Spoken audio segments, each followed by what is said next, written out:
Hello. Hello. Oh my gosh, Minnie, how are you? I'm very well. How are you? I am absolutely stunning. Welcome to DawnVersations, my little handle of the cup, where me and my friends spout off about drag, life, and whatever tangent we are most definitely going to go on. And today I have the absolutely wonderful, absolutely stunning, and some may say super duper, Minnie Good. Cooper is in the building once In the house. again. Beautiful Hey. snail. You came up. Minty Cooper is back, and we are so excited to have her here in this moment in our life, in this time, to talk about everything that relates to drag and whatever else comes up. And that's So, life. and that's life. And And life just that's drag every day. Is this mhm. roosters? You're born naked, and the That's rest is not really drag. drag. 100%. All right, Minnie. So, I'm going to be asking you a couple questions. We're just going to be vibing. Yeah. So, first thing I Far want, away. Hit me with your best. absolutely. Let's go with it. Pat Benatar. So I want to know what inspired you to first start doing drag? What inspired me to first doing drag? I'd say I've loved drag all my life since I was a little kid because I think most drag queens dress up when they're Mhm. young. And then I think I'd always had a fascination with women's clothes and stuff like that. Then I was 19 and I used to dance as a young male dancer. My boyfriend used to choreograph for the drag shows. So I've always been around drag all my adult life. And I used to watch the drag shows and think, oh, I would love to be a part of that. And I used to choreograph the drag shows for some of the drag queens. And it just happened I was in between dancing jobs. And Chelsea Bunn from the House Priscilla here in Sydney, Australia, asked me would I fill in. And I'd done drag socially a couple of times. I'd gone out in Mhm. drag. And I thought, why not? I'm in between jobs. And 20 years later, I'm still in between jobs, as I like to say. I So, love, I feel like that's a lot of things that happen is that, there are a lot of male dancers and choreographers that, then just happen to go into drag because they were backup dancing for some drag queens. And yeah. then, And you know, it's real weird because a lot of people say it's a failed career for some, but for me, I don't. I really feel like a drag queen is what I truly is what I was meant to be. I mhm. think that whole part of my life was the build up to do what I do now. And that's absolutely so important because I'm sure you like grew up. Did you grow up like in a musical theater background, or did you do a Yeah, lot yeah. more? Well, I would say musical theatre background, but I learned singing and dancing as a kid. Yes. Right. Yeah, no, I was the same way. So I 100% feel you. I had that musical theater background, but I never liked musicals.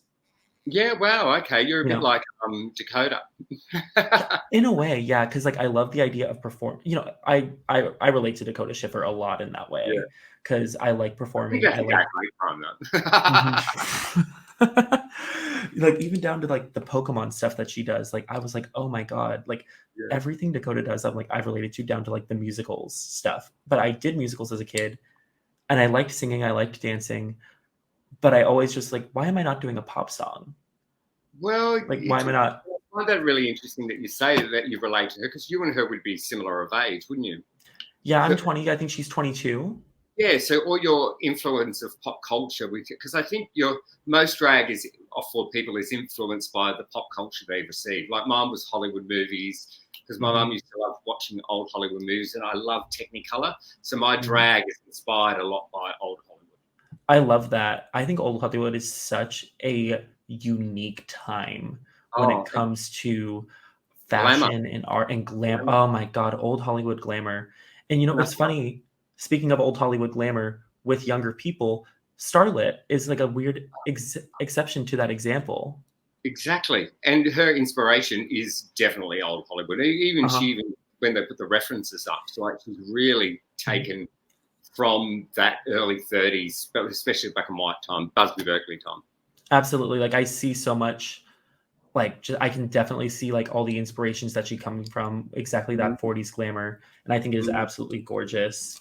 mm. Alright, so I wanna know, Minnie, tell me a little bit more about your first time ever in drag. As an adult or as a kid? Let's go with as an adult. My first time in drag, I went to a sleazeball party and I dressed up in a Mr. Whippy uniform. I got it from an op shop. And it's so funny ever since I've done drag, I always love my drag to have a slightly bit of a story to the clothing. There's like Mhm. And I got a Mr. Whippy backpack made, and I got the uniform cut, and it was like a mini skirt and stuff like that. And I wore like an igloo thing on my head, and that was the first time I did drag. That is so cool. And I'm sure, like, you know, they always say, like, back then that, you know, when you had your first time in drag, you absolutely went out. You didn't even care what your makeup looked like. You were just out in drag. I didn't care that I looked like a bastard. Actually, that wasn't the first time I did drag. It was actually I was doing a musical at the time, and it was a musical called Crazy Few, and there were these tap dancing girls in pink fluffy costumes, and I dressed up in their costume for a charity thing. That was actually the first time, actually. I love that so much. You know, I say that I don't like musicals. I like musicals enough. But like, so I know a few things. In my one of my favorite ones that I ever did was Anything Goes. Oh, fabulous. I love Anything Goes, and I loved doing the tap dance number. And like, I choreographed that for high school, and then I got to host the Diva Awards. So what I wanted it to do, because I'd done musical theatre and I'd sung as a boy, but then I hadn't sung while I was in drag, but I wanted to do, like, if you look it up online at Minnie Cooper, Anything Goes, I teach at a school. I've got 20 tap dancing girls, and I rewrote Anything Goes about all drag queens of Sydney that have been. It's really quite fabulous. I need to look that up right now. Yeah, like literally right after this pod, I'm looking that up because that is literally the coolest thing I've ever heard in my life. Oh, it's the campus thing. And you just see all these 20 tap dancing girls, and here's Minnie Cooper tap dancing with all these girls. I'm guessing you were Reno Sweeney? Yes, for this? I'm not like Billy Sawyer. Oh my God, don't bring Billy into this. More on that on the Australasian drag scene. Yeah. I wanted to know what your experience has been like in it, and what sets that drag scene apart from the other scenes around the world. I think especially in the 90s and 2000s, I think the pandemic, there's been a bit of a change actually. But up until then, we do a lot of production shows here where we'd have 3 girls working together and 2 boys, and they'd go for 15 minutes. They'd have a theme, very highly produced. And that started really back in the days of the Albury. And then there were so many venues, and every venue would want to have the best shows in towns. Like there was an amazing drag queen, Mitzi McIntosh. She used to produce these incredible shows at the Imperial Hotel that were amazing. Yeah, so that would be what I would say would have separated us from the rest of the world, because that doesn't happen a lot. I don't think.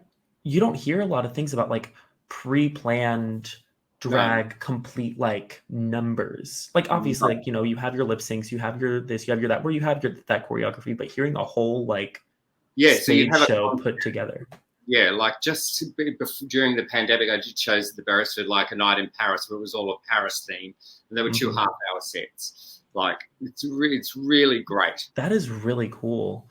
Really cool. Like we here in the US, we don't really. At least from the experience that I've had, specifically in Florida, I haven't seen like we don't have something like that where you go there to experience a storyline of a show, and there's always a theme.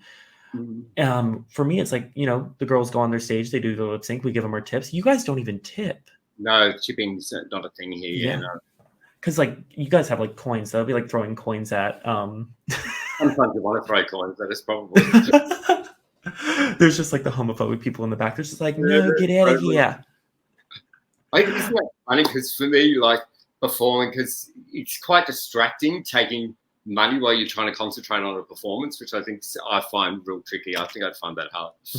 No, 100%. That's definitely something that comes with American drag, and something that's like so different compared to everybody else. You know who's really good at it, at performing and taking money, is Morgan McMichaels. She perform, and that's the way she interacts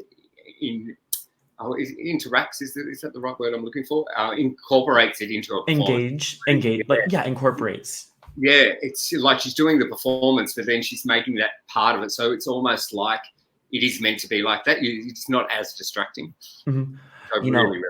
When I think of somebody being able to pull out a performance while taking tips, there's this girl who's in Tampa, in the Tampa scene. Her name is Jade Embers. Yeah. And she can just sell any number possible, where she can literally like go from taking a tip, and she knows exactly when to do it, where to do it, to be able to get that audience reaction and to be able to have that connection. That's what's really cool about tipping. Yeah. At least for me, you know, like, because you get to have that personal, like, I'm giving you money, I'm giving you the attention that you want from me while in the performance, and that's something I love about it. Mm. But yeah, no, I think that's like so interesting how that is handled in Australia, especially like, even on our pageant scene that we have here. Because pageants are huge in the US, Mm. and I'm not sure about Australia, honestly, No, we don't but have anything like that. you don't have any? Really? No. It's just a lot. I think y'all are just there to have a good old camp time. Yeah, we have talent quests and stuff, but they're not like we've had a few little things, but nothing like that's major like That like that. no like We, Miss Gay US of A well, we type. had what we used to have. We used to have a thing called the Diva Awards, which I hosted, where the best shows of the year would there'd be a panel of judges, and the best show of the year would win best show for show Right. girl and things like that. But it's no like you have an evening gown category going No, into it, we have talent. Belle of the Ball. You can Oh, have okay. ball teas, and it's the night of the year where every drag queen gets up and you get dressed in your best attire and off you go. It's I really love great. that. It's really quite fabulous. It's kind of funny because I haven't even worn a dress with a rhinestone on it yet, which I know sounds crazy because Once you like do, you'll never go back. I know that's what people say because I've been like kind of like, do I want to wear like a dress with rhinestones? Like I'm still kind of even getting into dresses because I'm a bodysuit girl. Wear a lot of bodysuits, wear a lot of mini dresses. I haven't worn even a full on gown yet. So like you're young. That's what you're meant to do. Gowns come when you mature. It's like your trajectory in drag. You start like to wear midriffs and shorty shorts. Now you would never catch me dead in that. I don't even go out in midriffs and shorty shorts. I still have my full on padding on at least on my hips. I told you before I don't wear boobs. That's something I don't do. I don't even know why. It's just something like I don't know. It works. It's just not for me, but you know what? But you know what? When I see like those girls come out there and they like have it all like out there doing their thing, I'm like, yes, stunning, All right. So speaking of girls with their tits out, who are some rising stars and some underrated queens in the Australian drag scene? Minx Moscato is one. Frangipani, she's hilarious. Are they underrated? Well, they're not. Are they up and coming? They're just people that haven't been on Drag Race and they're young. Mm-hmm. You know what I mean? Right. Who else have I seen? They're my top picks for now, I would say. And you know what's weird? Because since the pandemic and I haven't been working in the pubs and clubs, there's this whole new generation of kids I haven't seen, actually. I'm about to start doing my Arc Sydney, which is a club here, which has been closed down, which is reopening, and I might be doing my Drag to Riches contest there again, where I take young queens and I mentor them. So I give my time for free and I give them some advice to help grow their drag. Give that like drag mother energy that they're looking for. How do do drag families work kind of in the same way that they do in the US? Not really. You might become friends with the drag queen and they might help, but I'm just too busy to like mother someone, but I'm happy to give advice and help. Absolutely. Yeah, I get that. I've been in a few drag families before, but with here, it's like, you don't need to be in a family, but that's the best way that you're going to be able to get booked is if you're a part of family, because that name will get you on a poster. And most people, to get drag work, you need to be seen and be out and be in front of people's face to people to think of you. That's how people get work, really. And it's how do you break into the drag scene? It's real tricky. It's like there's no right or wrong way to get in. It just happens or it doesn't. Yeah, and it's really hard to. It really is. Because especially these days, because drag is so much more widely accepted than it was even 5-10 years ago. So it used to be like, oh, just go put on a wig and then go out there. Now it's like you have to look the part, you have to be able to perform, you have to be able to, you can't just go out looking however you wanted to now. You have to put that time and effort because that's what people do to the mainstream media. That's their standards. And specifically Drag Race, and you could include Dragula in that as well, or any other competition. What's that one that Kita and Anita hosted? House of Drag. House of Drag, yes. Which one? Fantastic show from what I've heard. Electroshock. Season 1. I haven't seen season 2 yet. I actually thought because I got a call. Well, we all got DM for season 1 for Drag Race, and I actually thought it was for House of Drag because they didn't say it was for Drag Race. So I actually thought it was for House of Drag. Really? Yeah. But you know what? You got on RuPaul's Drag Race season 2, and that is a great segue into let's talk about Drag Race for a minute here. So I want to know a little bit more about what your experience was like specifically on the show and who you're close with now from the show. Right. My experience on the show was really, it's so tricky because people seem to be so judgmental when you talk about your time on the show and what your personal experience was. What people forget that we were in lockdown, especially the Sydney Queens, for a month prior to shooting. So you can imagine going into that environment and then going into another environment where you don't have your phone and things like that, and highly stressful. Mm-hmm. So on that show, I wasn't, say, in my mentally best frame of mind. I started off great, but then I noticed that the girls were, and it was a competition. It's a competition. So they're not going to, it's not RuPaul's best friends race. Mm-hmm. So that really, I was there wanting to be nice to people, but they wanted to win. And I had this great connection with Ru and all that. It just wasn't great for me. Mm-hmm. Yeah, and you had that great rapport with Ru. Yeah, it was really good, and it was obvious. It was so, I would make him laugh every time he was in the room. Mm-hmm. I mean, Bellin, just for one thing, we love Bellin in this, in this household. It's so funny. The acting challenge, when I had my altercation with Aubrey and we'd made up, Ru asked about that at the morning table. We did a walkthrough for the acting challenge, and I said, he asked about my relationship with the younger contestants. And I said, Aubrey and I made up. And I said, I don't know why she was so upset. I said, when I started drag, I was told I was unwatchable. And he started laughing. And then I said, I was also told, how can somebody spend so much money on the canvas to fuck up the painting? So I don't know why she's so upset. And then he was laughing and he goes, so you should release an album called Unwatchable. And I said, yeah, I can't wait not to buy it. So even then I had that great rapport with Ru. It was such a great conversation. It was really fun. No, Ru is literally and it's hard. From what I've heard, it's pretty hard to make Ru laugh. It's hard to get that. Yeah, and I wonder what I think. I've chatted about this with a few people. I think maybe because I am close to him in age, and I was talking to him just like a person. It wasn't Ru and the kids. I think there was a bit of mutual respect from Ru for me as well. Mm-hmm. Does that mean knowing that I'm a bit older? And that just happens with dynamic, I think. Absolutely. Yeah, you guys kind of have that you grew up on the same stuff. Yes, 100%. Mm-hmm. References, there was the reference for the Snatch Game, were you looking at me, which is from Taxi Driver, but nobody else knew that reference except for me. Mm-hmm.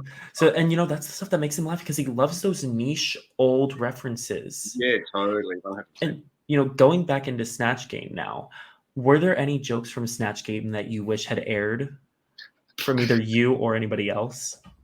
I did make this one because I sort of taken, because I'd loved what Anita did the year before, and she made those jokes about Prince Andrew. So I thought I had seen Ru on Ellen's show with Ellen. He was talking about Macaulay Culkin playing his love interest. And I go, oh, Ru, I know you wanted Macaulay to play your love interest in your film, but he wasn't available. So we looked into Jeffrey Epstein. He wasn't available either. I thought that was quite funny. I mean, that's pretty funny. That's good. You got crickets. It was like, crickets. Mm-hmm. Oh, okay. I was like, wow. I think that's a funny joke. Mm-hmm. That's pretty good. I like that one. Yeah. They didn't make that. And with that, were there any other jokes from the other queens that you remember that you wish aired? Oh, I can't remember, to be perfectly honest. You know who I thought was better in the Snatch Game than they showed was Molly, actually. I actually thought Molly was really good on the Snatch Game. Really? She was Orville Peck, right? Yeah, that's right. Mm-hmm. Yeah, so I was surprised at that. Yeah, no, I mean, someone who really stands out to me in that Snatch Game was Beverly, as the lady from Glow Up. Yes, because we all know her iconic catchphrase of "Ding Dong," and there was that question. The one that this is something that always bothered me about this specific Snatch Game, is they said something about Reese and Michelle, about them hooking up or something like that, and then they were like. And Michelle or Reese shows Michelle his, and then I was like, this is the moment that she can say ding dong, and it would be hilarious. But Reese shows Michelle his ding dong, and I was waiting for it, and then it didn't come, and I was like, Bev, come on.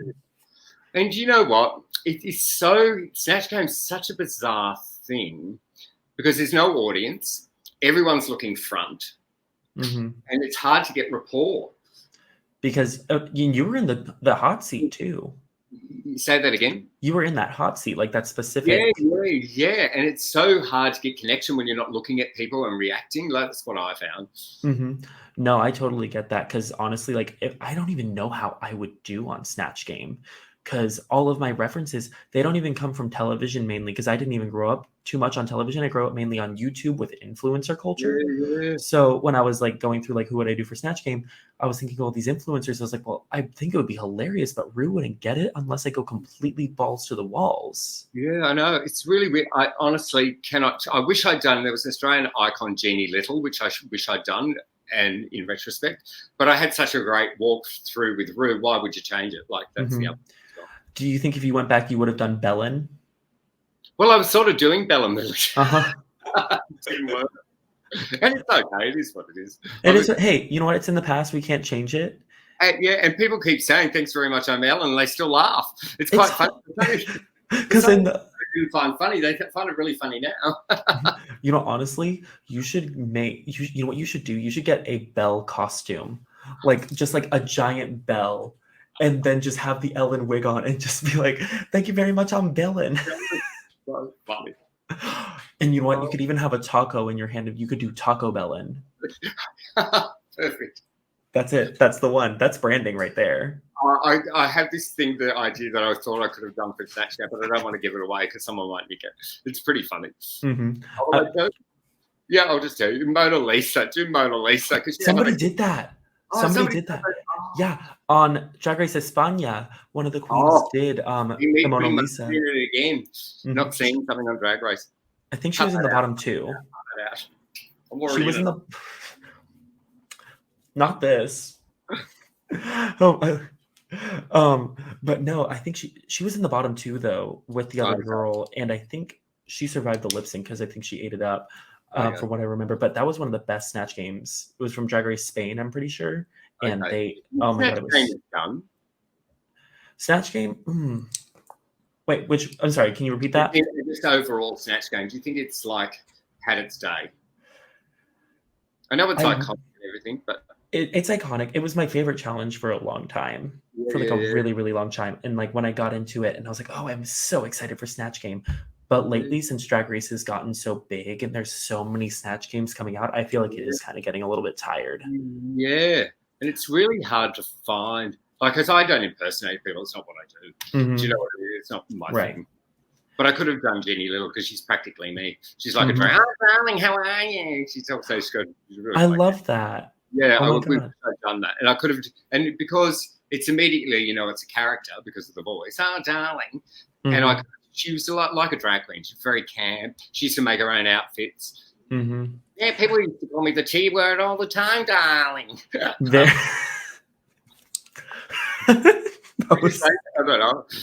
don't know. But... you can say the T word, like transvestite. Oh my god, that's so good. You know, like I was thinking about this recently. I don't think I've shared this on the podcast. If I were to do somebody from Snatch Game, from somebody from Rue's era, I think I'd do Madonna, but I would do Madonna as a fake ally.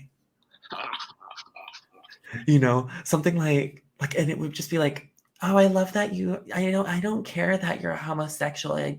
Why am I sounding like little Edie? Like, I don't care that you're a homosexual. Just don't be like that around me. Is it okay if you put your little gay thing somewhere else? Like, something like that, you know? So I spoke to Anita. I said, oh, what did you do to prepare for Snatch Game? She said she got a lot of the old questions and rehearsed a lot. So that was probably a word of advice for other people doing Snatch Game. Because, you know, I've heard a lot of things. You know, a lot of people said a lot of different things, like just let go, just be yourself as much as possible. Yeah, as much as possible. I think that's the trick. Mm-hmm. Is, you know, you're doing an impersonation, but at the end of the day, you need to be doing yourself. Yeah, I agree with that. Because it's real funny. Some people go, they're nothing like that person, but then they'll love someone that's nothing like that person just because they're funny. Like, there's no rule. I don't think there's any real rules. Yeah, because it's hard to do a comedian or somebody that's funny on Snatch Game. Yeah. So, you know, it really is just up in the cards at that time. Yeah, I think so as well. So I want to move on to your runways now, because I want to know, what is the experience like walking down that main stage on that runway, seeing the judges just staring at you? I've heard things about Michelle just being like, just like full on, just like looking at you and just staring you down. What is that experience like? And what was your favorite and least favorite runway that you got to present? I loved the runways. I thought they were super fun. Mm-hmm. Really, I know my outfit was. I really enjoyed the television. Stop. That was everything. That was absolutely everything. And I remember laughing when I heard she's an it girl from Rue. I just pissed myself laughing because I thought it was so funny. Do you know what I mean? Oh my God. It was just, I was just trying to make, it was a concept from head to toe. It was. But I had a concept. You know what? It was giving that old time, like it had that retro futurism energy, like very Judy Jetson. And I just think the TV as the clutch was so funny. Yeah, so funny. It was in the garbage, and I thought, oh yeah, I can use it as a clutch. I was actually doing room mail with it at one point in the workroom. You were just walking around, just like she done already done had hers. And I went to remove it, and Betty was like, "Don't move that; she'll kill you." Oh my God. But no, honestly, like I loved that look that you put together. I really did. And when I heard like Aubrey and Bev talking about it, I was like, y'all, what are y'all on right now? Yeah, and it's so funny. They're all going on about the stapling. Well, what's the difference between stapling and hot gluing? There's no difference. Like, unless you're sewing, like, it's actually even not about that. But they just, it made for storyline. And Aubrey sewed that outfit. She sewed that outfit. Yeah, she sewed that outfit. Oh my gosh. But, and I think it was more, for me, it was more taking it away from Yuri's moment, and it was about Yuri and it was about us. That's where I was sort of coming from in that moment. And I Yuri looked so good on that runway. So good. That episode. I wish she was able to model it. And I feel like if she was, she would have won. Yeah, totally. I agree. I mean, no shade to Molly. Molly did a great job. Yeah, I loved Molly as well. I actually loved all the tops, actually. Everybody looked great. And who doesn't love a top? Yeah, exactly. Tops are great. I'm a top. Anyways, but also looking back, yours and Aubrey's outfits are also like they have a similar silhouette. Because wasn't hers also a two-piece? No, hers was Beverly's was the two-piece. Yes, that's what it was. Beverly's was the two-piece. Hers and ours were made out the same fabric, and Pamara and Aubrey's outfits were made out of the same sort of fabric. Right. And then I don't even know where it was the boy cut. It was the boy cut. It wasn't like it was the cut of the corset as well. It wasn't very nice. Right. It's just a taste thing. Just wasn't my taste. And my outfit wasn't her taste either, which is absolutely fine. Hey, you know what? That just comes down to a difference of opinion and taste, and that's just totally. It's all subjective. Yeah. Where it's like. They were talking about my outfit, because everyone was talking about everyone's outfits. They were talking about mine, but I think because I'm used to being in a room getting comments off other drag queens, I wasn't upset by that. But then Aubrey, who's a new queen, getting a comment off a drag queen saying, "Oh, this is what I think," she got upset. Where that would happen in a normal being around drag queens, you talk about costumes all the time. And it's how you learn. How do you get better if you don't listen to your peers? And I mean, going on to that Black Panty Gate, that whole thing with a faux fur, where she was literally sent home for a black panty. Do you think she should have gone home for that? Well, what's funny? When we were making the outfits, I actually thought she was going to be in the top because the top half of it was really beautiful. And her face, and she was glowing. Yeah, totally. And then but it's funny. I did say to Kong when I saw Kong's outfit, "Oh, Kong, you can see your panties at the back. You're going to get red for that." And then Maggie, I said, "Are you going to make bottoms to your outfit?" I said, "Because you're going to get red for that." So those conversations were had prior to the runway. I had not seen those bottom though until it was spoken about on the runway. Yeah, and I think that's just because I saw Art Simone's kick-ons, right? And I think she mentioned something like people just wear black panties in Australia.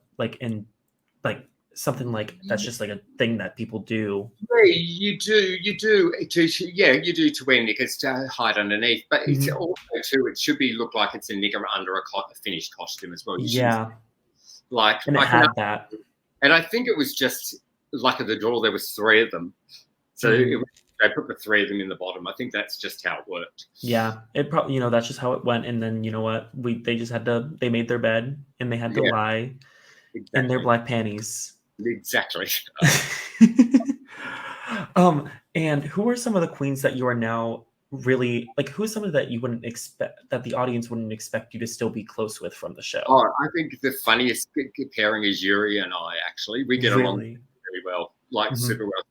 Even on the tour, Spanky came into the dressing room. It's like, this is just the oddest pairing. It really is. Yeah, but I think it's because we connected during the time prior to the show airing. We spoke a lot on the phone, and then we spent some time when I was in New Zealand, and then on tour we just became super close, even more on the tour. And I love that. Yeah, and I just adore Yuri. She took a photo of this. Is quite funny. She took a photo of it. It was really ugly. I said, "Oh, that photo's really ugly." Yeah, and she goes, "I've got to keep you humble, Minnie." So funny, like really super funny, and she's shady as well. She's super shady, but you don't really notice that, but she is. She's really funny. When I think of Yuri, I think of the episode that you were on last, and you were like, Yuri guy drank out of this high school musical mug. I think about that all the time. It's just like I think about that mug and I'm like, Yuri guy drink out of that mug. It's so funny. We were on tour. We went to an op shop because I went to buy some board shorts because I didn't have shorts, and she bought all the High School Musical DVDs. Actually, one for the two, but she doesn't have a DVD. Oh my god, that is so funny. She's funny. She's a funny kid, and I get really along really well with Beverly actually, which is surprising. Beverly and I are actually really quite alike, I think. Mm-hmm. Oh yeah, I honestly think that like you and Beverly have that same level of it factor that you guys bring.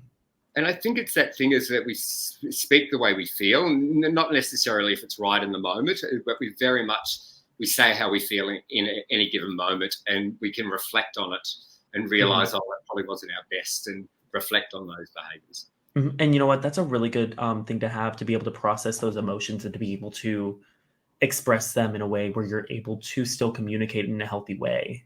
Yeah, and it's real tricky. And I think as humans, we all do that at times. So I think, do we all do that? No, some people don't speak their mind. And then they implode, I think. Yeah. Like you process emotions or you cover them up. Yes, I think that's, and I think if I've got a problem, I like to sort it out straight away, as you can tell. Yeah. And you know what? I think that's a really good trait that you have, that you're able to do that. And I can, once it's solved, I can actually move on. I really can move on, but I don't know if other people can, but I can. If I think it's resolved, move on. And going on to that more serious tone that we're going into, what is the most important lesson that drag has taught you over the years? What's the most important? It's taught me self-confidence, I think. Yeah, and it's taught me to be true to myself. I think that's the most important thing it's taught me, yeah. Absolutely. Yeah, I totally agree with you with that. I think a lot of people as drag queens, like at least out of drag, it's really hard to feel that self-confidence that you have when you're in it. And, it's like, that's something that you have to learn to take Minnie, to take Dawn, to take Eris, Rhea, anybody, and just put that into yourself out of drag. Put that confidence that you have in drag and just express it. And be as yourself as you are at all times, because all of those factors are what make you. Yeah, and I do love that expression. It's a Rue says it. Drag exposes who you are. I think it does. I absolutely agree.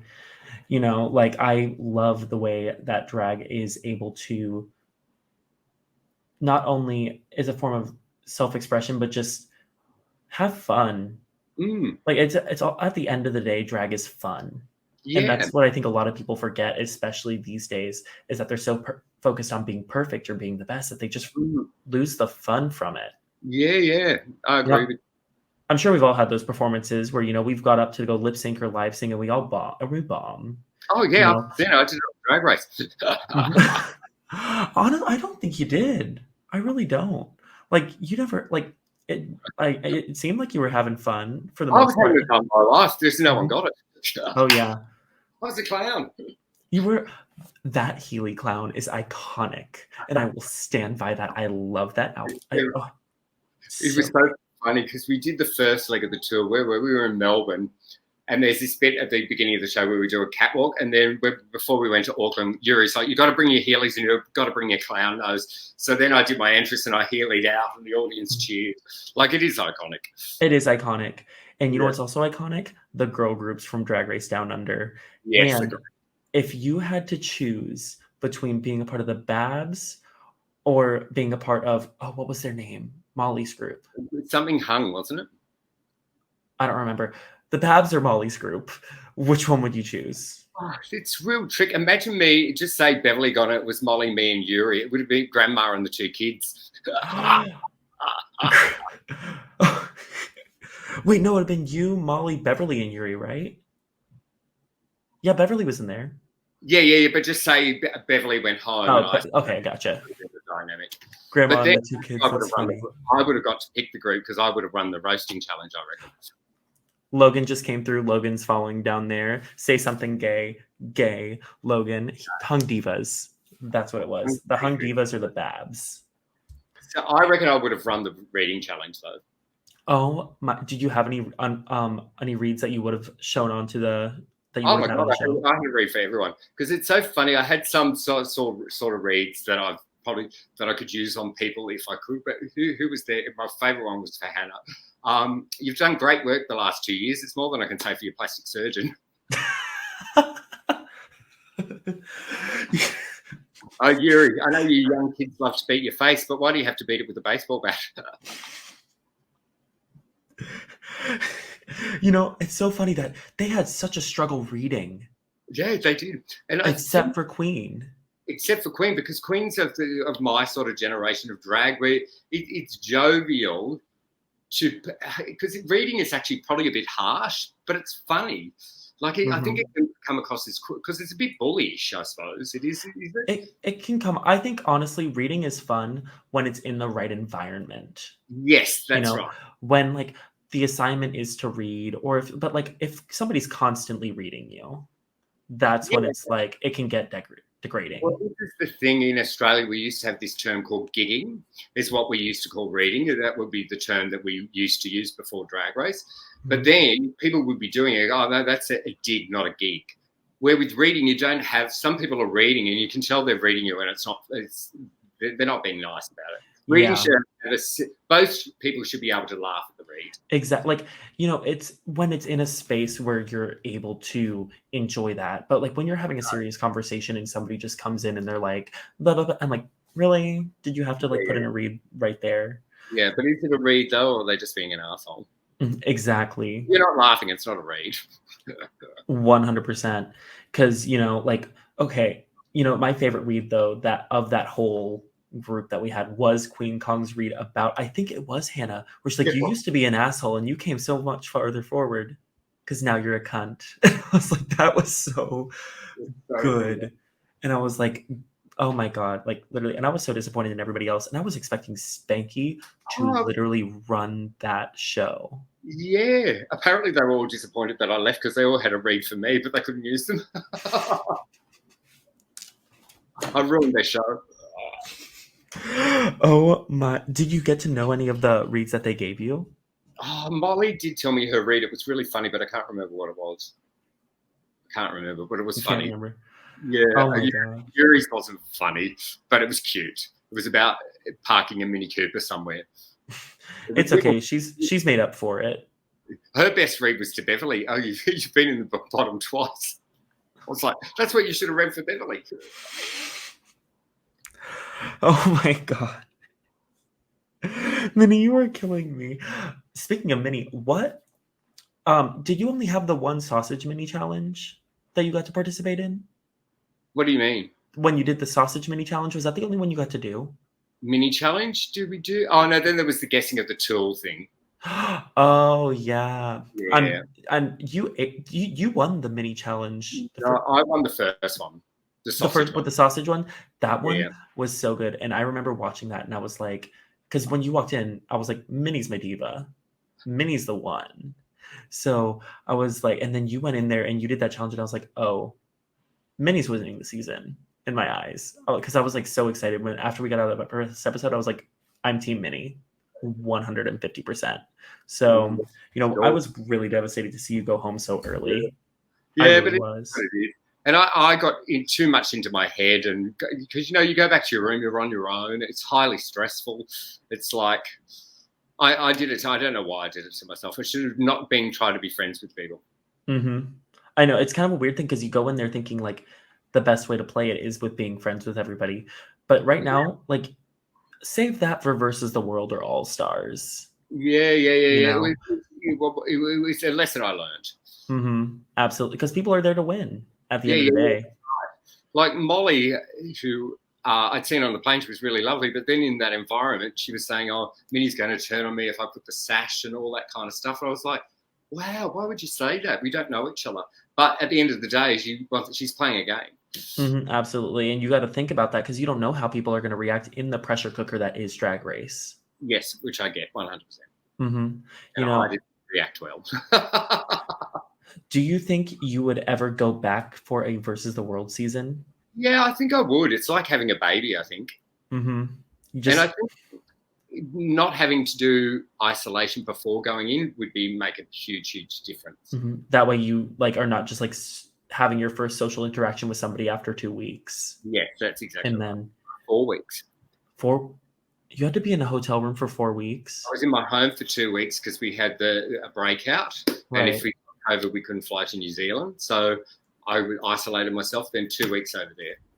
Plus, yeah, that's a long time. Oh my gosh. Yeah, it's a long time. That is absolutely wild. Yeah. I think Drag Race is such like an interesting dynamic, especially in like the day and age we're in now. Because when they filmed season 1, it was in New Zealand, which was completely COVID free at the time of filming. And going into season 2, when I thought they were. It was to COVID for season 1 as well. Both seasons. They had to quarantine still. Yeah. And still everything like that. But it was just. They had 2 weeks, and then Raven got stuck. Yes. 3 weeks or something, yeah. Right, and then Raven still got stuck, so then RuPaul had to do her whole thing. Yeah. That was wild. That day what was that? Oh my God. I have to ask a very important question. Go. Was RuPaul wearing the sweatpants? Yes. Oh my God. That's like insane that's an actual thing. Past, I wonder what episode it was. It was one episode he walked past and he had. I reckon he gets a top made so he can wear his sweatpants. I think. I don't know. Yeah. Oh my God. I think of were you there for that runway where she had the cape on? Yes, that was the one I went home. Oh yeah, that one was right. That yeah. I love. Do you get to see her walk down the runway at all? No. No, see her sitting down. Yeah, I just think it's so funny when you see her walk down and she was running that it got me so together. That was so funny. Seeing she really just wants to have a great time. I think she's just there to live her life, get on the show. Totally 100%. And I just want to know personally, what was it like having Michelle Visage judge you in person, and does she come off the same way that she does that we see on the show? I would say yes, she comes off the way she does on the show, but I think she's a bit more motherly than probably what. She's really nice. She's really lovely. Because she kind of does get that Simon Cowell type. Yeah, she does. Because we do interviews after the show with her. Oh yeah, I watched it. Yeah, she was super lovely. I actually got to meet Michelle when I was at DragCon, and I walk up to her because I was wearing a purple bodysuit with some bell sleeves, and I just see her and I'm like, oh my God, Michelle, I wore this basic bodysuit with no corset just for you. And she loved that. Yeah, she loved it. She laughed at it, and I was like, thank you so much, Michelle. Yeah. And I actually bought an outfit of hers. I don't think I have it in here right now, but I bought, and it doesn't fit me, of course, but I wanted it because, who wouldn't want an outfit from Michelle Visage? And it's this. Also, at the end of the day, Michelle's there to do a job. Imagine if she was always nice. How boring would the TV be? I know. And speaking of boring TV, Reese Nicholson. No, I'm kidding. That was so bad. I'm sorry, Reese. I love you. But going into that, how was his judging style and getting critiqued by Reese? What advice did you get from him? What, what did he say to me? If you didn't say your name was Ellen, I'd have no idea who you were. Fair call, fair call. He was very good. He's there. He's there doing a job just like the rest of them. It's just like sometimes it's a bit harsh, but that's what you sign up for, isn't it? You go, oh, okay. You're there to get those critiques. Yeah, totally. And you were high in episode 2 for that acting challenge too. Yeah, I really had a great time. Hannah and I had a ball in the acting challenge. Oh my God, that runway when you went out in that butterfly outfit. Yeah, that was my favorite. Oh my gosh. That one for me is really up there. And your entrance look I really enjoyed. I think those two are definitely my favorites, but all of your runways were iconic that we got to see. Yeah, I was disappointed because I'd lost weight during filming. It's so funny. Art said this to me. Did no girl tell you that your nipples were falling out? I go, no. I didn't know until I was doing the second runway when I did the AIDS dress that my nipples were out until they were commenting. I was like, oh my God, my nipples are out. I had no idea. Oh my God, yeah. There's no mirrors at the catwalk when you walk onto the stage. So you can't check yourself. It's like. And I also loved your promo look that you had. Yeah, I like that as well. And it's so funny. People go on about the pink that I wear on that, but I was asked to wear pink and green, so that's why I have pink. It's so weird. Did they have a theme for your promo? Was it just like metallics? Because I know still everybody kind of had a different. Yeah, it was metallics was the theme. Got it. That makes I was thinking. Yeah, we were given colors. Everybody had it was nice that they actually had a promo. Yeah, I agree. This season, and you filmed the promo video on the main stage, right? Yeah, we did. Did you do that during filming, or did you do that? Yeah, I don't know if I'm going to talk about that. I might get into trouble. Oops. NDA is broken. I can say that. Yeah, we did it during filming. Got it. Yeah, because did you do that like right after episode 1? So you already got to see all the queens, and then they just went ahead and did it then? Oh. You said nothing. You are saying not agreeing or disagreeing? I think the Panara fits. There we go.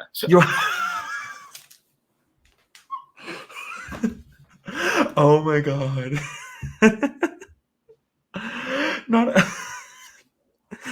We plead the Panara fifth on that. So also, what was there ever a challenge that you thought that somebody was going to win, and then like from what you saw in the challenges, you thought, oh, this person's going to win, and then it ended up not being that person? I'm trying to think. Snatch Game. No, I thought Hannah was going to win Snatch Game. She won Snatch Game, yeah. The roasting challenge, I wasn't sure about. I really loved Spanky and Yuri. They were my favourites, so I wasn't sure about that. Because I actually thought Kong and I did pretty well, and I also thought Hannah and Molly did well. In the roast challenge, the brunch. I think that was hard, but I really really loved you. I stood up for Yuri and Spanky. I thought they were really funny.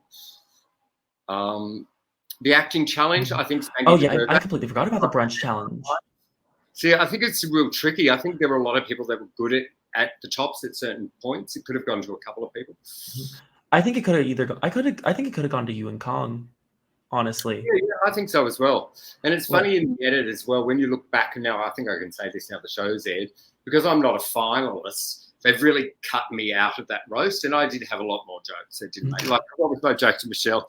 I said, "Oh, I'm a woman of age, Michelle. I've got pretty bad eyesight. I can never tell if it's you or Ross Matthews in drag." I think it's a real funny joke. That is, I love that. Yeah, I thought it was a real funny joke. That I like that. That's good. My favorite of that was, I can't remember right now anything that anyone did except for Queen Kong's white privilege joke. It's funny, wasn't it? It was really funny. Y'all really came up with some good stuff there. Yeah. So I did a little bit of research on a little bit of your career before going into this, and I saw something about you performing with or choreographing for Kylie Minogue and Cher.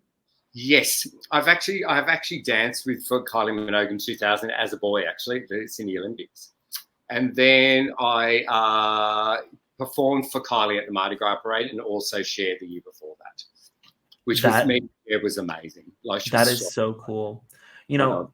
Kylie Minogue is having this really big resurgence right now, which is Well, maybe for you guys, she's always been pretty big for us. see, like, I mean, for the Australians, yeah, she's like the one. But this is Yeah, like my first introduction into Kylie Minogue was when yeah. we saw the lip sync to Supernova on Drag Oh, Race. yeah. Yes, yes, yes. And no, the first time I ever heard it was Better the Devil You Know on Drag Race. But Oh, then like getting into it, the first time I really discovered her was through Supernova, and then I've been a fan since. she's And got I've some great music. absolutely Get Out of My Way has become like one of my favorite songs. Isn't it funny? And I love that song, but that was it should have been a big hit for her, but it wasn't actually. I So mean, like, it's a mediocre hit, but it's actually one of her best songs, I think. it's so good. It's very, and I'm kind of surprised that they did Get Out of My Way and Wow on the same season. Yeah, I think it all comes down to royalties at the end of the day, what they can Yeah, get. I they really do. got a lot of Kylie Minogue in there. Yeah, and obviously they could get the royalties, obviously. Hmm. Okay, now I'm on to my final question, and this is the most important, the most serious question that I could ever come up with. So I hope you're like mentally prepared. Okay, go. If you were a breakfast pastry, which one would you be and why? I would be. Is this really a pastry? It's not really a pastry. A- I would say a- it'd be French toast. well, it's bread. Yeah, it's bread, and it's sweet, and all the maple syrup, And and the it's eggs and all that. crispy bacon on the top, That is a great choice. and ice cream. That would be mine. Mm-hmm. And that would French toast and Sweet ice and cream? sour, like me, sweet and sour. You get the both. French toast is sour? Well, when you put salty on it, when you put like bacon on it, Oh, sweet and no, salty. It's salty. Sorry, it's not Yeah. wrong word. No, I was like, I was Yeah, just trying to think. I sour, was like, but it's salty. I should sweet. say. No, but like I never even thought about that. See, I was trying to think of it for myself because I literally just came up with this and I was like, I'm just gonna say breakfast pastry and see what happens here. Yeah. But for me, I was thinking about it and I was like, I think I'd be a baguette. A baguette, long. Yeah. I mean, I am 6'3" out of drag, so you know what? That makes a lot of sense. I like that a lot. That's funny. And Logan, again, down in the comments or down in our little like hidey hole, he said a raspberry croissant. Mm-hmm. It's because he's very fruity. Yeah, fair enough. Aren't we all? Though? I'm making a surprise appearance because I need to defend my I need to defend my choice because I love croissants and I love raspberry. So putting them together is pretty good. And you're fruity. That part, fruity and flaky. Okay, bye. And we love that surprise appearance from Logan Murphy. Say something gay. Yeah. So you know what, Minnie? I want to just say that I appreciate you coming on and doing this with me. It was a really exciting first episode. I'm glad. I hope I've answered some of your questions. Absolutely, you have. I had a great time. Yeah, great, good. Did you learn something about Drag Race that you didn't know? I did, absolutely. What did you learn? I learned that it is a crappy show and that I shouldn't do it. No, I kid. I love Drag Race. You love Drag Race. We all love Drag Race. That's why we're here. Exactly. And I'm really glad that like I was able to have this opportunity to start this, and I want to say thank you for giving this a jump start and to making sure that DawnVersations starts off strong. So happy to do it. Absolutely. And on that, I think we are finished. Thank you guys so much for watching. Take care. Be safe. And trolls, stop tagging drag queens and things. That's all I got to say. That part. All right. See y'all later. Bye. Oh, and my computer crashed again. But you know what? It doesn't matter because it's over. And we got all that, didn't we?